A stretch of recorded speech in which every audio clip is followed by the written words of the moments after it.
विश्वामित्र का हरिश्चंद्र को कष्ट देना भाग 5।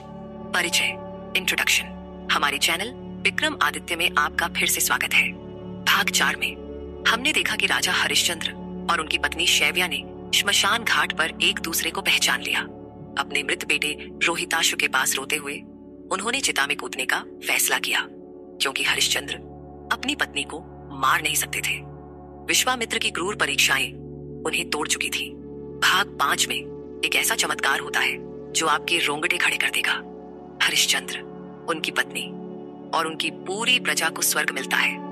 क्या यह सत्य और धर्म की जीत है? आखिरी बिंदु आपका दिमाग उड़ा देगा।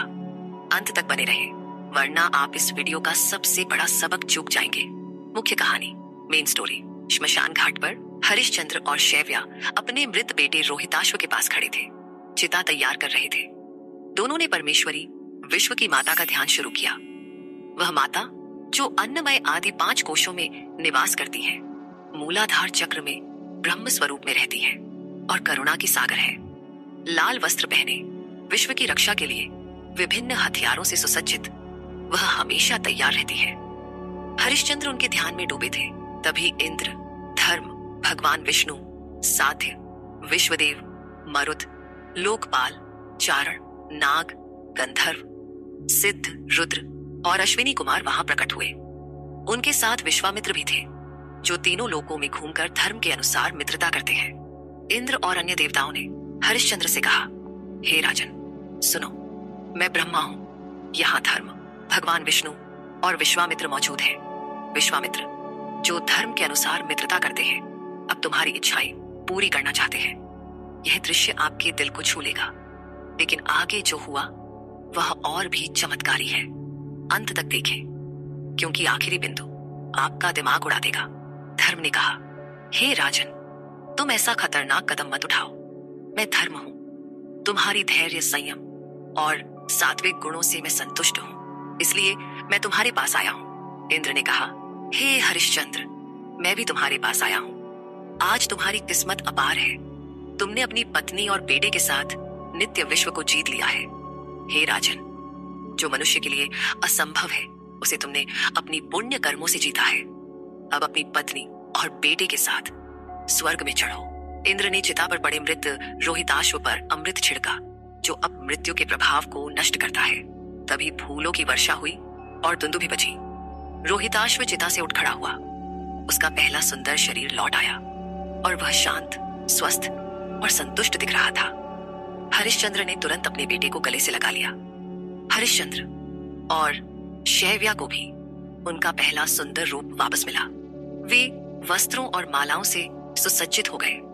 उनके दिल असीम खुशी से भर गए, क्योंकि उनकी इच्छाएं पूरी हो गई थी। यह चमत्कार आपके रोंगटे खड़े कर देगा, लेकिन कहानी अभी और रोमांचक होने वाली है।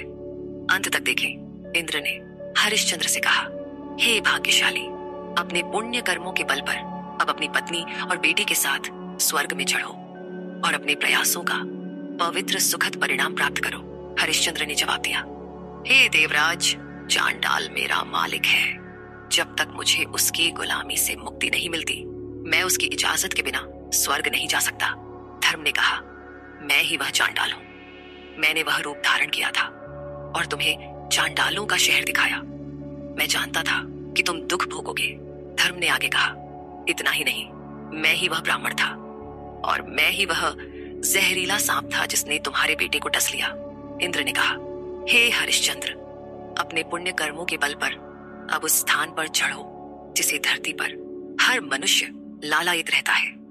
यह रहस्य उद्घाटन आपके होश उड़ा देगा, लेकिन हरिश्चंद्र का जवाब और भी हैरान करने वाला है। अंत तक देखें, क्योंकि आखिरी बिंदु आपका दिमाग उड़ा देगा। हरिश्चंद्र ने कहा, हे देवराज, मैं आपका प्रणाम करता हूं। मेरी बात सुने। कोसला नगरी के सारे निवासी मेरे वियोग में दुखी हैं। मैं अपनी दुखी प्रजा को छोड़कर स्वर्ग कैसे जा सकता हूं? भक्तों को छोड़ना ब्राह्मण हत्या, स्त्री हत्या, शराब पीने और गाय की हत्या जैसे पाप के बराबर है। भक्तों की सेवा करने वाले को छोड़ना उचित नहीं। भक्तों को छोड़कर कोई सुखी कैसे हो सकता है? मैं अपनी प्रजा के बिना स्वर्ग नहीं जाऊंगा। हे देवराज, आप स्वर्ग लौट जाइए। अगर मेरी प्रजा मेरे साथ जा सकती है तो मैं स्वर्ग या नरक जाने को तैयार हूँ। इंद्र ने कहा, हे राजन, तुम्हारी प्रजा में कुछ लोग अधिक पापी हैं, कुछ अधिक पुण्यवान, अलग अलग तरह के लोग हैं। तुम कैसे सबको एक साथ स्वर्ग ले जाना चाहते हो? हरिश्चंद्र ने जवाब दिया, हे इंद्र, राजा अपनी प्रजा की शक्ति से ही राज्य भोगता है, यज्ञ करता है और तालाब आदि बनवाता है, इसमें कोई संदेह नहीं। मैंने भी अपनी प्रजा की मदद से धार्मिक कार्य और यज्ञ किए। उन्होंने मुझे राजा के लिए जरूरी सारी चीजें दी, तो मैं उन्हें छोड़कर स्वर्ग कैसे जा सकता हूँ? हे देवराज, अगर मेरी प्रजा के पास स्वर्ग जाने के लिए पर्याप्त पुण्य नहीं है, तो मेरे द्वारा किए गए दान, यज्ञ और अन्य पुण्य कर्मों को उनके बीच बराबर बांट दिया जाए। अगर मैं अकेले लंबे समय तक स्वर्ग भोगूं, लेकिन आपके आशीर्वाद से मैं अपनी प्रजा के साथ एक दिन भी स्वर्ग में रह सकूं, तो वह मेरे लिए श्रेष्ठ है। हरिश्चंद्र की यह निस्वार्थता आपके दिल को पिघला देगी। लेकिन आगे क्या हुआ, अंत तक देखें। सूता ने कहा, ऐसा ही हो। यह कहकर इंद्र, विश्वामित्र और धर्म, जो बहुत प्रसन्न थे, योग शक्ति से तुरंत काशी से अयोध्या पहुंचे। वहां ब्राह्मण, क्षत्रिय, वैश्य और शूद्रों से भरी अयोध्या थी। इंद्र ने सबको पुकार कर कहा, सभी नागरिक तुरंत हरिश्चंद्र के सामने आए। आज हरिश्चंद्र के पुण्य के बल पर वे सभी स्वर्ग जाएंगे। यह कहकर उन्होंने सभी लोगों को हरिश्चंद्र के पास ले गए। हरिश्चंद्र ने अपनी प्रजा से कहा, आप सभी मेरे साथ स्वर्ग में चढ़े। सभी लोग इंद्र और अपने राजा के शब्द सुनकर बहुत खुश हुए। जो लोग सांसारिक इच्छाओं में लिप्त थे, उन्होंने अपने कार्य अपने बेटों को सौंप दिए और स्वर्ग जाने के लिए तैयार हो गए। हरिश्चंद्र ने अपने बेटे रोहिताश्व को राज सिंहासन पर बिठाया और उन्हें सुंदर, खुशहाल अयोध्या में रहने की इजाजत दी। फिर अपने बेटे और दोस्तों से विदा लेकर हरिश्चंद्र ने अपने पुण्य कर्मों के बल पर महान यश प्राप्त किया। वे एक अद्भुत विमान में सवार हुए, जो बराबरी न करने वाला, इच्छानुसार चलने वाला, सुंदर सजावट से युक्त और किंकिणी की झंकार करने वाली घंटियों से सजा था। दैत्यों के गुरु शुक्राचार्य, जो शास्त्रों में पारंगत थे, ने हरिश्चंद्र को विमान में देखकर कहा, हाय, धैर्य, तितिक्षा का कितना गौरवशाली फल है, दान का कितना बड़ा फल है। किसके प्रभाव से हरिश्चंद्र आज महेंद्र के साथ एक ही क्षेत्र में पहुंच गए। यह कहानी आपके जीवन को बदल देगी, लेकिन आखिरी सबक आपके दिमाग को उड़ा देगा। अंत तक देखें, वरना आप इस कहानी का सबसे बड़ा लाभ चूक जाएंगे। कल्पना कीजिए, आप हरिश्चंद्र की जगह हैं। अपने बेटे की मृत्यु, पत्नी को मारने का आदेश और फिर भी सत्य और प्रजा के प्रति निष्ठा। यह कहानी हमें सिखाती है कि सत्य और धर्म की शक्ति हमें स्वर्ग तक ले जा सकती है, चाहे कितनी भी कठिनाइयां आए। आपके जीवन में भी ऐसी चुनौतियां आती हैं, लेकिन हरिश्चंद्र की तरह आप भी अपने सिद्धांतों से जीत सकते हैं। इस कहानी का आखिरी सबक आपके जीवन को बदल सकता है।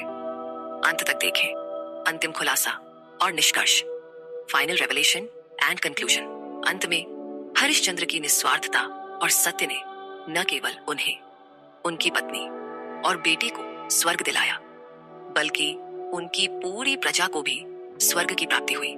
सूता ने कहा, हरिश्चंद्र के कार्यों को सुनने वाला कोई भी व्यक्ति जो दुख और मुसीबतों से पीड़ित हो, निश्चित रूप से सदा सुख प्राप्त करता है।